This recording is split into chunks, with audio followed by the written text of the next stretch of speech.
नमस्कार दोस्तों, मैं हूं रंजीत साक और आप देख रहे हैं यूपी अपडेट 24/7। यूपी की ए टू जेड खबर दिन भर। दोस्तों, जैसा कि उत्तर प्रदेश के अंदर इन दिनों जो है वो धर्म की राजनीति चल रही है।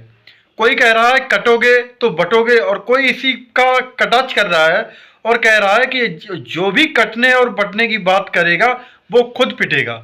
तो किस तरीके से ये जो है राजनीतिक रोटियां हैं वो अपने आप में सेकने में लगे हुए हैं।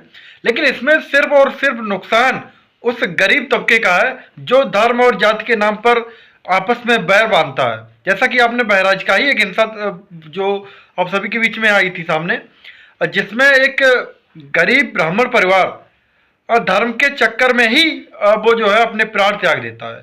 तो कहने का मतलब हमारा यही है, आपने कभी भी नहीं देखा होगा कि किसी बड़े नेता या मंत्री या विधायक का लड़का धर्म के नाम पर या तो कांवड़ लेते हुए नहीं देखा होगा आपने, ना ही किसी ऐसे कार्यक्रमों में देखा होगा। सिर्फ और सिर्फ इन धार्मिक जो ये धार्मिक कर्मकांड हैं वो आपको गरीब तबके का व्यक्ति ही करता हुआ नजर आएगा। और हमेशा जो है जिस तरीके की जो राजनीति की जाती है वो कहीं ना कहीं जो है इन लोगों को बलगलाने के लिए ही की जाती है।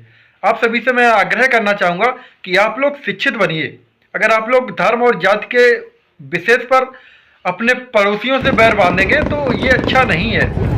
हालांकि हमारे प्रदेश के मुख्यमंत्री ऐसी बात कर रहे हैं, उन्हें ऐसी बातें नहीं करनी चाहिए, क्योंकि जो आप अगर आपसी सौहार्द बनाना चाहते हैं तो कम से कम कटने और बंटने की बातें ना करें। जो भी धर्म होगा वो अगर आपस में मिलजुल कर रहेगा तभी उस समाज का या उस धर्म का उत्थान संभव है। ऐसे आप अगर कटने और बंटने की बातें करेंगे तो कहीं ना कहीं जो है आने वाले समय के लिए खतरा भी है। मैं देख रहा हूं उत्तर प्रदेश के अंदर शिक्षा और रोजगार को लेकर कोई भी चर्चा नहीं हो रही है। सिर्फ और सिर्फ जाति धर्म को लेकर ही चर्चा हो रही है और इसी पर आने वाला उपचुनाव भी लड़ा जा रहा है। बल्कि ऐसा नहीं होना चाहिए। जो भी नेता है या विधायक है या मंत्री है या मुख्यमंत्री या प्रधानमंत्री भी है, उन सबको कम से कम जो है दयनीय स्थितियों को देखते हुए कम से कम बच्चों के या आने वाले लोगों के भविष्य के बारे में सोचना चाहिए, ना कि जाति और धर्म के बारे में। जाति और धर्म अपने जगह पर वैसे भी सुरक्षित है। अगर आप उसमें अंगुली करेंगे तब जाकर उस पर खतरा आएगा, ना कि ऐसे किसी भी जाति पर किसी भी धर्म पर कोई खतरा नहीं है। अगर आप किसी भी जाति या धर्म से लेकर राजनीति करते हैं तो ये कहीं ना कहीं जो है गलत है। और ऐसे व्यक्ति को भी सोचना चाहिए जो बड़े बड़े नेता या मंत्री के कहने पर या उनके बलगलाने पर अपने आप को एक कट्टर हिंदू या कट्टर मुस्लिम समझ लेते हैं, और ये कट्टरता ही विनाश का एक बड़ा कारण होता है, जैसा कि बहराइच की घटना में आपको देखने को मिला है।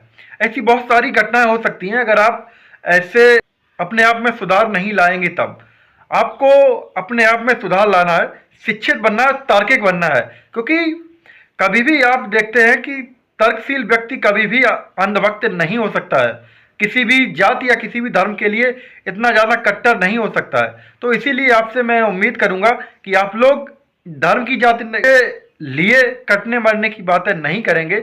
आप लोग सिर्फ और सिर्फ सच्चाई को जानेंगे तब उस चीज़ को मानेंगे, और कहीं ना कहीं जो है शिक्षा और रोजगार के लिए अपने आप को तत्पर बनाएंगे। आप अपने नेता मंत्री विधायकों से भी अगर लड़ने की बात आती है तो सिर्फ और सिर्फ शिक्षा और रोजगार के लिए लड़ेंगे, ना कि किसी जाति या धर्म को लेकर। नमो बुद्धा, जय